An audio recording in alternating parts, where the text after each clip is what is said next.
When I was a little kid, I used to think that my dad was a real life Superman walking around on planet Earth.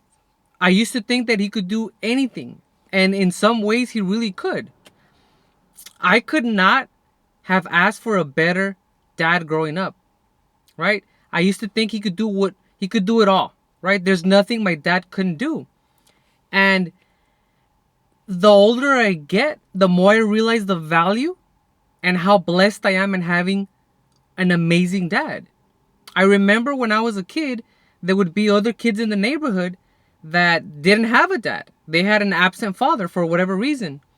And they would come to my house and give my dad gifts during Father's Day because to them, he was their father figure, right? I'm in my 30s now, and till this day, I have never had an argument with my dad.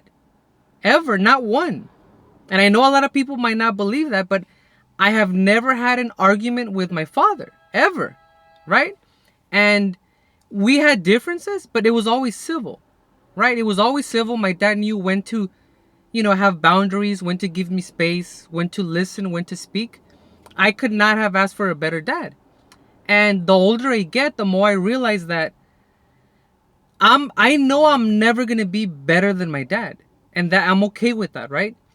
But you realize that most men in general will never be better than their fathers, right? And I know some people might disagree with that, but the father-son relationship is a very unique relationship.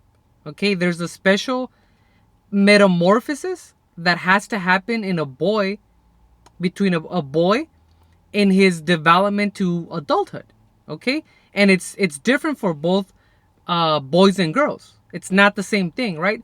There's a psychological architecture that you need to be mindful of, especially when it comes to that son and father relationship. There's okay there's there's two psychological detachments that children experience as they grow up, right? There's two main psychological detachments that happen. Okay, the first detachment or separation, mental separation, is when a baby is in the womb. When a baby is still in its mother's womb, it still thinks that that womb is part of who they are, because they don't know anything else, right? The baby's in the womb and they think that that womb, right, the little bubble that they're in, the baby thinks that that's part of their identity, that that's part of their body, right? They don't know that there's an outside world, right?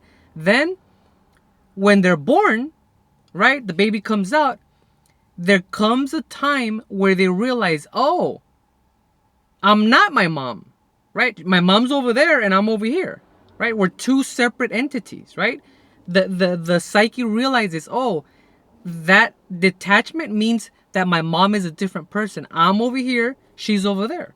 And that's a perfectly healthy detachment. There's nothing wrong with that, right? You're supposed to go through this realization, right? It's part of being, it's part of development. It's part of knowing situational awareness. Hey, you're not your mom. You're two different entities, right? You were inside her for 9 months, but now you're your own being, right? That's the first psychological detachment. And this is experienced by both boys and girls. Now, the second psychological detachment is a little bit different. The second psychological detachment is only experienced by boys. It's not experienced by girls. Okay? The second psychological detachment can be a wounding experience to the psyche. Okay? The second separation is when the boy, remember this is specifically to boys, the boy realizes that they're not like their mom, right? The first psychological detachment is, I'm not my mom, right? They're two separate entities. The second one is, I'm not like her, meaning biologically, I'm not like her, right? A little girl doesn't have this realization, right? She doesn't look at her mom and say, hey, I'm not like my mom, right? She only goes through the first detachment, the first separation, where she realizes, okay, me and my mom are separate entities, but I'm still like her, right? We're of the same biological order. We're talking biological here, right? We're the same biology, right? A boy, however, has a second realization, a second psychological detachment or separation where he realizes, hey, I'm not like my mom. Not only are we separate, right? We're separate beings, right? I thought being in this womb was part of who I was. Now I'm out, right? We're separate beings, but I'm not like her. She's biologically different, right? And this realization usually happens um, when the boy is in its infant stages and developing the ego, right? Of course, a lot of this is subconscious or unconscious, right? When the baby's growing up, you realize, oh, I'm not like my mom. We're not biologically the same way. And that's when the baby boy realizes this, there is an automatic there's an automatic yearning to know what their identity is. Okay, if I'm not like my mom, then who am I? Okay, this is why when you have a missing father in the household, it leads to a baby boy looking for male approval or male identity in all the wrong places, right? They're seeking approval for all the wrong places, and you see a lot of fatherless boys that are looking for surrogate families, or they're looking for a sense of identity by joining gangs or um, being insecure about their masculinity because they didn't have that father figure there. So they try to overcompensate in different ways and in all the wrong places, right? When a baby boy doesn't have a father figure to say, "Oh, I'm like my father biologically," right? It can create a lot of turmoil, right? This second detachment is only experienced by boys, right? Not the girls. And the mommy love, the mommy love that's there can't really help you. Okay? A boy needs male presence in their childhood. All right? And I'm not saying the female presence is better or worse, it's just different, right? A baby boy needs a male presence in his childhood. And I know a lot of people weren't fortunate the way I was to have an amazing dad, right? And like I said, the older I get, the more I realize how blessed I've been, right? Missing fathers have to be forgiven. There's no other way. Missing fathers have to be forgiven for whatever reason, right? I know some people lost their dad early, or their dad walked out on them, or they're living in a different country for whatever reason. You know, missing fathers for whatever reason, you as a boy, you have to forgive them because it's easy to get a lot of resentment towards your father, right? Resentment means you were treated unfairly. But fathers have to be forgiven. There is no other way. There is no moving on without forgiving your father.